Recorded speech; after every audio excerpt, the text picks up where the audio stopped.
Good morning, everyone. Today we are going to discuss about continental drift theory, which was propounded by Alfred Wegener in 1912. This is a person. Okay, he is a German meteorologist and proposed revolutionary idea the continental drift theory. While first hinted at by Abraham Ortelius in 1596, it was Wegener who developed it into a comprehensive scientific hypothesis, and he proposed that the continents were once part of a single supercontinent.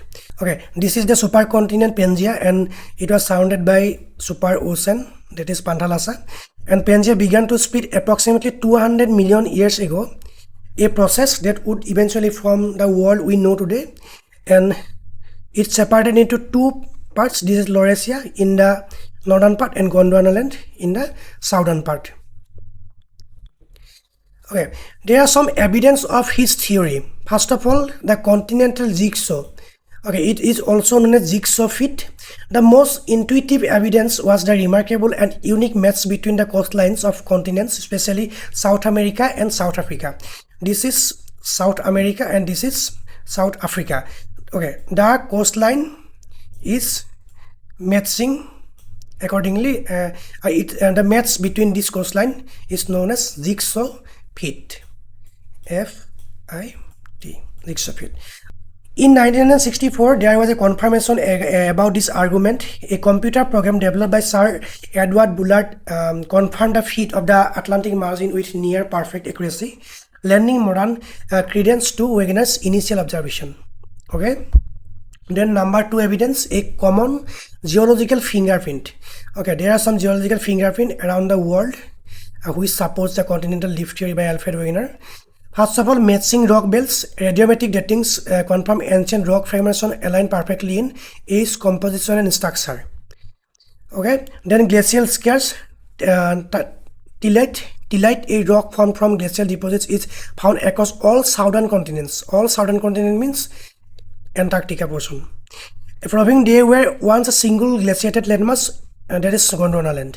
Then misplaced recesses, abandoned gold deposits in Ghana, Lake a local source. The gold-bearing veins originating in Brazil. Okay, this is the Brazil portion in South America, and this is Ghana in Africa. Okay, the gold-bearing veins originated in Brazil. The gold-bearing veins originated in Brazil, and indicating the deposits were laid down where the continents were joined. Means once upon a time they were combined. They combined, and after before 200 millions ago, they began to separate, and the deposits of gold become separate. This is called as misplaced recess. Then another one evidence of continental drift theory was echoes of life across oceans. There are some similar life similarities, animal species around the world.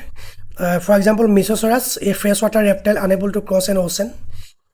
They are unable to cross an ocean. On the other hand, they are found in continent and oceans also. That means once upon a time, the whole world is combined together, placed together. Then Glossopteris, a temperate plant whose seeds were too heavy for wind to carry across ocean, and Glossopteris.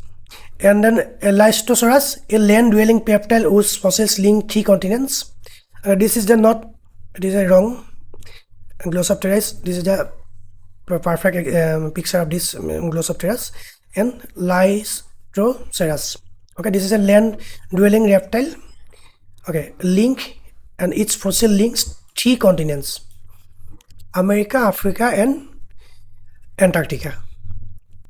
Okay, now the all evidence are the jigsaw fit, geological fingerprints, then echoes of life. After that, Wegener suggested 2 insufficient mechanisms: a pole fleeing force from the Earth's rotation and tidal forces from the sun and moon. Okay, the main cause behind this movement, according to Alfred Wegener, was pole fleeing force and Earth's rotation and tidal force. Okay, pole filling force from the Earth rotation and tidal force, but these forces are not sufficient for movement of these large continents. Okay, the scientific community rejected the theory as it lacked a plausible mechanism powerful enough to move these large continents. Okay, these evidence are not sufficient to rectify this. Decades after Wegener's death, mid-20th century, advancements in geophysics and seafloor mapping revealed a new picture of upland. Okay, geophysics and seafloor mapping. Then this new theory explained that the Earth's rigid outer layer, the lithosphere, is divided into several massive plates that glide over the semi-fluid asthenosphere below. The Earth is divided into several massive plates. Okay, this North American plate, Eurasian plate, African plate, South American plate, Pacific plate, Antarctican plate, and Indo-Australian plate. And all these plates are moving together each and other. Okay, plate tectonics provide the long sought after mechanism for continental movement, answering the primary criticism of Wegener's hypothesis. And this theory known as plate tectonics theory. That means plate movements theory. And now, why the plates are moving? What is the mechanism behind this? Okay. There's a ridge push. Elevated mid-ocean ridge created a gravitational force that pushes plate apart. Then mantle convection. Heat from the Earth's core creates powerful currents that drag the overlying plates. Okay, this is the mantle convection. This means mantle current. This is the asthenosphere. This is the lithosphere, continental crust, oceanic crust, and upper mantle. Okay, in asthenosphere there are some mantle convention. And due to this mantle convention, the cold, dense edge of a sinking plate pulls the rest of the plate along with it, acting as the primary driving force. Okay, cold plates moving towards another direction, this direction, due to this movement. Okay, and together, due to these mechanisms, the plates are moving towards each other. And whole theory is known as plate tectonics theory. It came after the Alfred Wegener's Continental Drift Theory. Okay, the combined theory of continental drift and plate tectonics provided a unified explanation for phenomena that were previously disconnected. Okay, there are some unified explanation for phenomena supported by these two theories, continental drift theory and plate tectonics theory. Okay, the fundamental evolution of a dynamic, ever-changing Earth, forever altering our perception of the ground and beneath our feet. Okay, then earthquake and volcanic activity now understood to be concentrated at plate boundaries. Okay, rapid appearance of earthquake and volcano in this boundary, continental boundary. Then the formation of massive mountain ranges created by the collision and upliftment of tectonic plates. Okay, for example, the Himalayan region is still moving upward in every time. Okay, due to the movement of these two plates, Indian plate and Eurasian plate. The historical distribution of species and evidence of dramatic climatic shifts over geological time. These all are key examples of continental drift and plate tectonics theory.